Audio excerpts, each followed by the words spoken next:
عزیزان ملت اسلامیہ، السلام علیکم ورحمۃ اللہ وبرکاتہ۔ دوستو، جب انسان کو اللہ تعالیٰ کا خوف نہیں ہوتا اور حکومت وقت کا اندیشہ نہیں رہتا تو پھر اپنی نیک نامی و بدنامی کی بھی پرواہ نہیں کرتا اور عظیم سے عظیم تر گناہ کرنے اور بڑا سے بڑا ظلم ڈھانے سے بھی وہ نہیں ڈرتا۔ یہی حال یزیدیوں کا ہوا کہ خدا تعالیٰ کا خوف ان کے دلوں میں نہیں تھا اور حکومت وقت کا اندیشہ کا سوال ہی نہیں پیدا ہوتا کہ اسی کی حکم سے اہل بیت پر ظلم و جفا کا پہاڑ توڑنے کے لیے بھیجے ہی گئے تھے، اور انہیں اس بات کی بھی پرواہ نہیں تھی کہ دنیا والوں کی نگاہ میں ہم ذلیل و رسوا ہو جائیں گے، تو پھر انہیں کسی طرح کا ظلم ڈھانے میں کوئی چیز کا ڈر نہیں تھا۔ نواسہ رسول جگر گوشہ بطول کو صرف بے دردی سے شہید ہی نہیں کیا بلکہ آپ کے جسم اقدس سے کپڑے بھی اتار لیے اور گھوڑوں کے ٹاپوں سے آپ کی لاش مبارک کو پامال کر کے ہڈیوں کو چکنا چور بھی کیا۔ اس کے بعد پھر خیمے کی طرف بڑھے اور تمام اسباب اور سارا سامان لوٹ لیا، یہاں تک کہ پردہ نشین خواتین کے سروں سے چادریں کھینچ لی اور خیموں کو بھی جلا کر راکھ کر دیا۔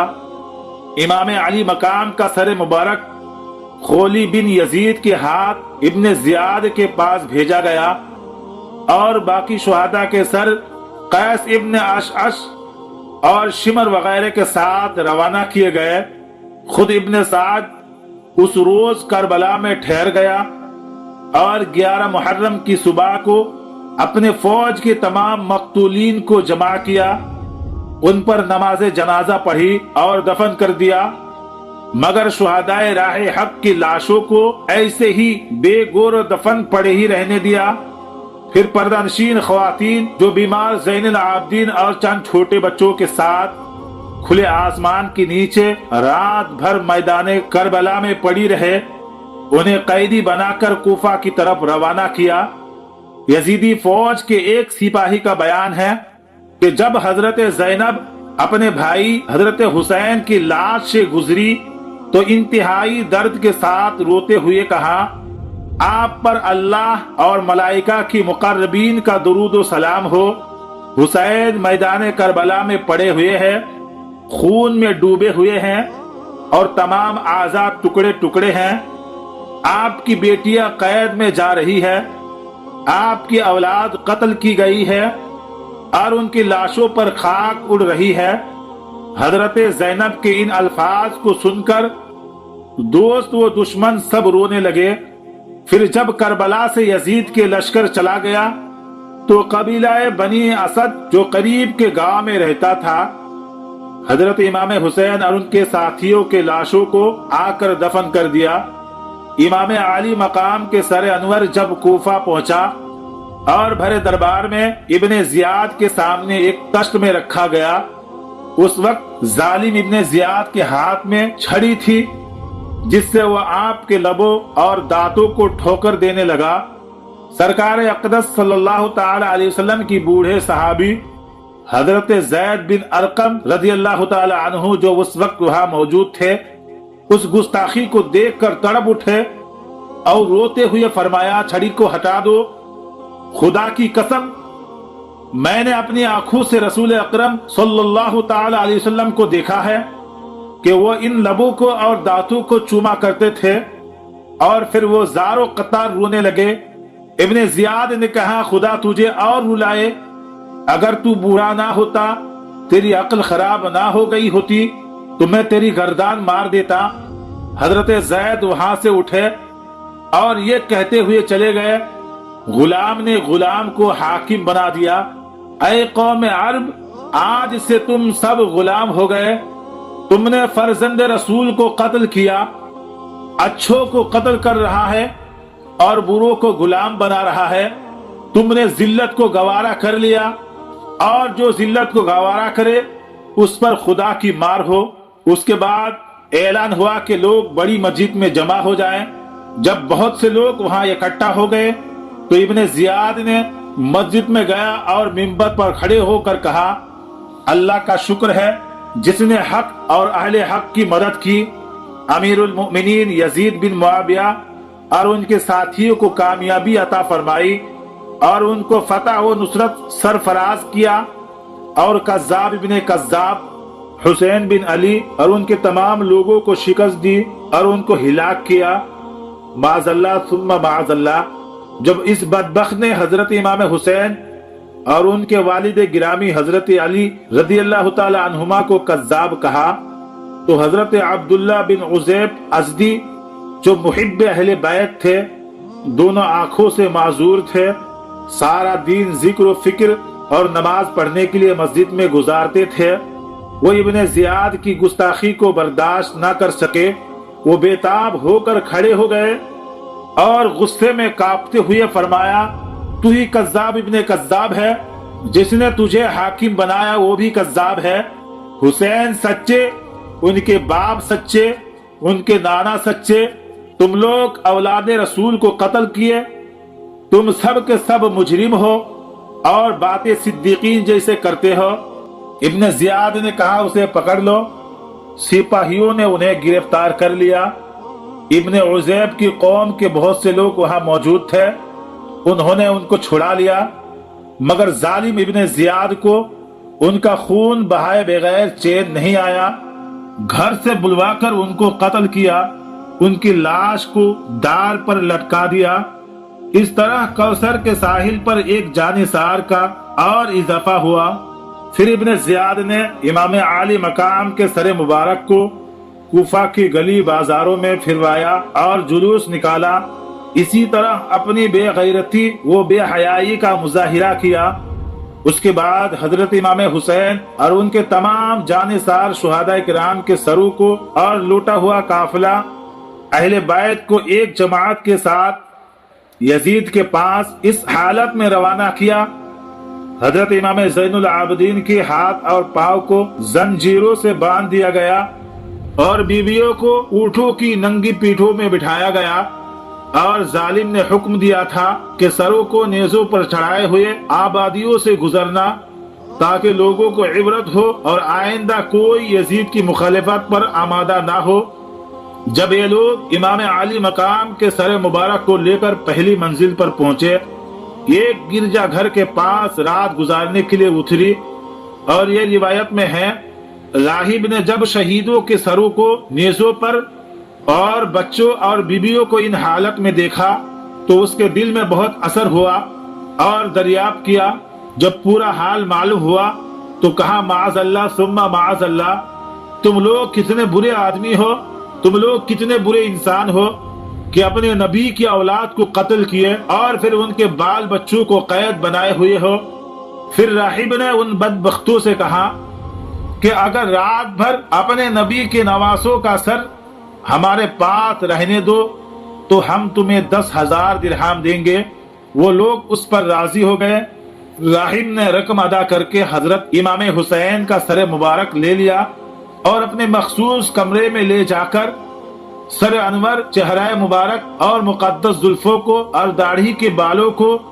جو گرد و غبار خون وغیرہ جمع ہوا تھا دھویا، عطر لگایا، کافور لگایا، بڑی تعظیم و تکریم کے ساتھ اپنے سامنے رکھ کر اس کی زیارت کرنے لگا۔ خدا تعالیٰ اس کے اس ادب سے راضی ہوا، اس نے اپنی رحمت کے دروازے کھول دیے۔ راہب رونے لگا اور اس کی نگاہوں سے پردہ اٹھ گئے۔ اس نے دیکھا کہ سر اقدس سے آسمان تک نور ہی نور ہے۔ جب اس نے سر مبارک کی یہ کرامت دیکھی تو صدق دل سے کہنے لگا لا الہ الا اللہ محمد الرسول اللہ۔ یہ کلمہ پڑھ کر مسلمان ہو گیا اور صبح امام حسین کے سر مقدس ان کے حوالے کر دیا۔ بدبخت جب وہاں سے چل پڑے، دوسری منزل پر پہنچ گئے اور درہم کو تقسیم کرنے کے لیے تھیلیوں کا منہ کھولا تو دیکھا کہ درہم پتھر ہو گئے اور ان کے ایک طرف یہ آیت کریمہ لکھا ہوا تھا لا تحسبن اللہ غافلا عما يعمل الظالمون، یعنی اس کا ترجمہ یہ ہے اے ظالم تم جو کرتے ہو خدا تعالیٰ کو اس سے غافل نہ جانو۔ اور دوسری طرف یہ آیت مبارکہ تحریر تھی وَسَيَعْلَمُ الَّذِينَ ظَلَمُوا أَيَّ مُنْقَلَبٍ يَنْقَلِبُونَ،